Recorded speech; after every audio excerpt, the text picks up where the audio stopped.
Hello, friend. Today's topic is from modern India. The name of the topic is Two Nation Theory in the Post Partition Period. First, we will try to understand what is Two Nation Theory. Two Nation Theory was proposed by Allama Iqbal. It is the ideology that the primary identity of Muslims in Indian subcontinent is their religion rather than their language or ethnicity. Therefore, Indian Hindus and Muslims are two distinct nationalities. Two nation theory was the founding principle of the Pakistani movement and partition of India in 1947. After independence and partition, two nation theory has faced several criticism within Pakistan on several grounds. It faced skepticism because Muslims did not entirely separate from the Hindus.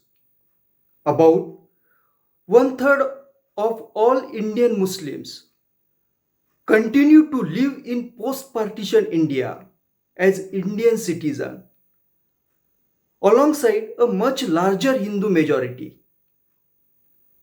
The subsequent partition of Pakistan in 1971 itself into the present day nation of Pakistan and Bangladesh was cited as a proof that Muslims didn't constitute one nation.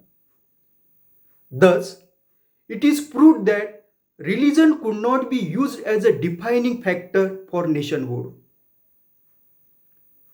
Some historians have claimed that the theory was a creation of few Muslim intellectuals.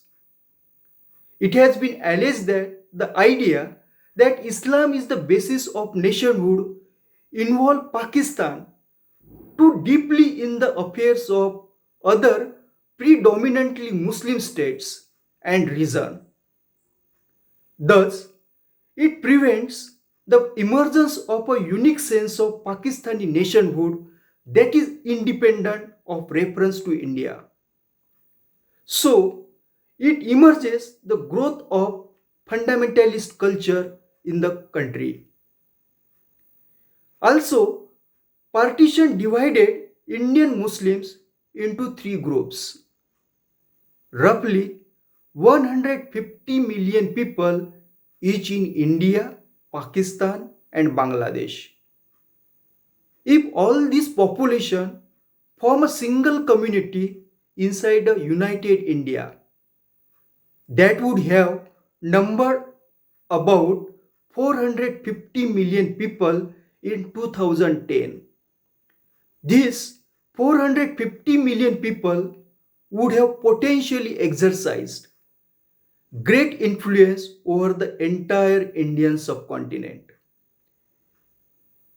Two nation theory is sometimes alleged to have ultimately weakened the position of Muslims in the Indian subcontinent. This resulted in large-scale territorial shrinkage for cultural aspects that became associated with the Muslims.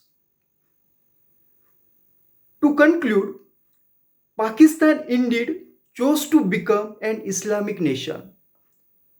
Yet, India remained a nation for all with equal rights, firmly entrenched in the constitution for all its citizens irrespective of religion.